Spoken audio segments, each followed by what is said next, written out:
Bagi setiap orang percaya yang sudah mengalami kelahiran baru, menjadi ciptaan baru melalui karya firman dan roh, hidup di dalam roh dan hidup dipimpin oleh roh adalah sebuah kewajiban.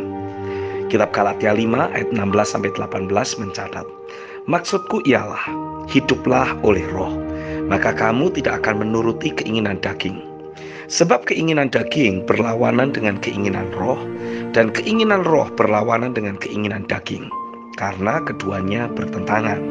Sehingga kamu setiap kali tidak melakukan apa yang kamu kehendaki.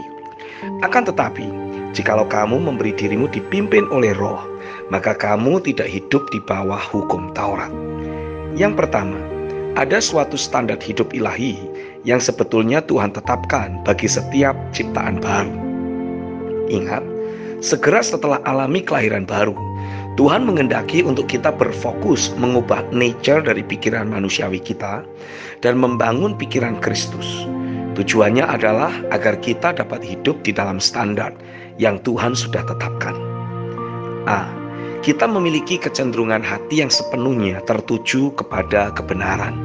Galatia 5 ayat 17. B.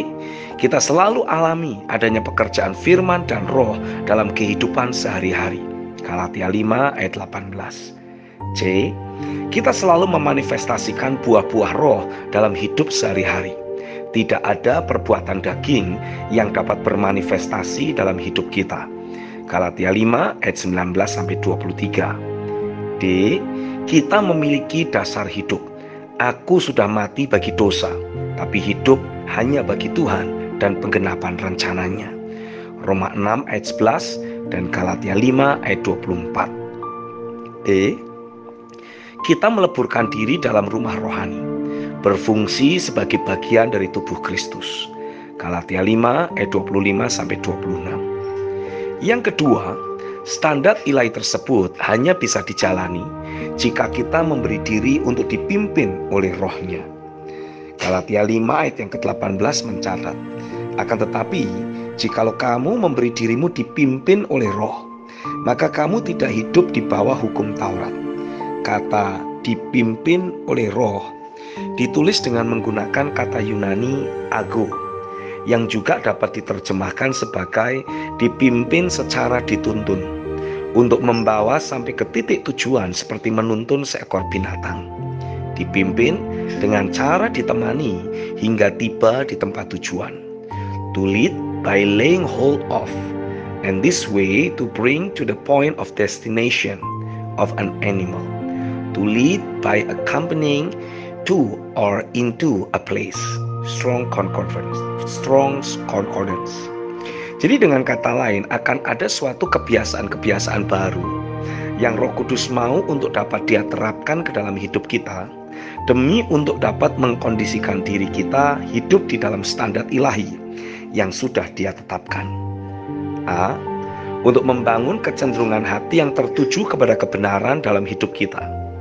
Roh Kudus akan menuntun kita untuk bertekun, mendengarkan ulang dan bahkan mencatat pesan-pesan pengajaran dari Bapak rohani kita. Pastikan dengan terus menyelaraskan frekuensi hidup kita dengan kebenaran, maka kecenderungan hati kita pun jadi tertuju kepada kebenaran. Amsal 2 ayat 1-5. B. Untuk mengkondisikan diri kita selalu alami pekerjaan firman dan roh dalam hidup sehari-hari. Roh Kudus melalui Bapa rohani melatih kita untuk selalu men-setting, mengarahkan pikiran kepada hal-hal yang adil, manis, kebajikan dalam diri orang lain, menaikkan doa atau memberkati setiap orang yang kita jumpai, memperkatakan atau mendeklarasikan firman setiap 1 jam sekali. Tujuannya adalah untuk mengkondisikan diri kita selalu ada dekat dengan firman, selalu alami kobaran api Roh Kudus dalam batin kita. C.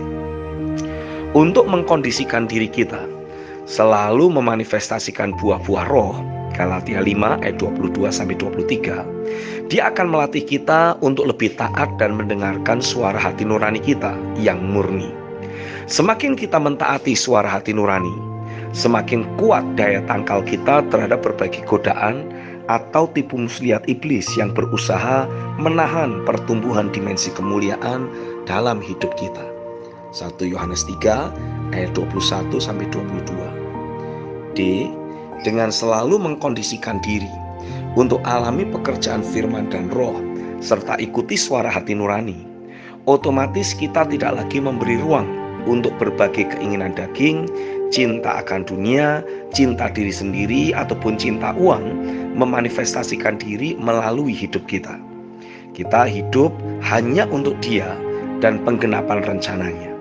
Kesukaan atau keinginan hati kita sepenuhnya sudah menyatu dengan keinginan hatinya. E. Dengan menjagai dinamika roh melalui praktek membangun manusia roh, akan ada banyak pekerjaan atau tuntunan roh yang terjadi dalam hidup kita. Dia membawa kita untuk meleburkan diri dalam sebuah rumah rohani dan berfungsi menumbuhkan takaran anugerah yang Dia tanamkan dalam hidup kita, sehingga memposisikan kita untuk dapat berfungsi dalam tatanan tubuh Kristus di lokalitas rumah rohani yang ada, bahkan di tubuh Kristus secara universal. Hiduplah di dalam standar Tuhan, ikuti tuntunan rohnya. Amin.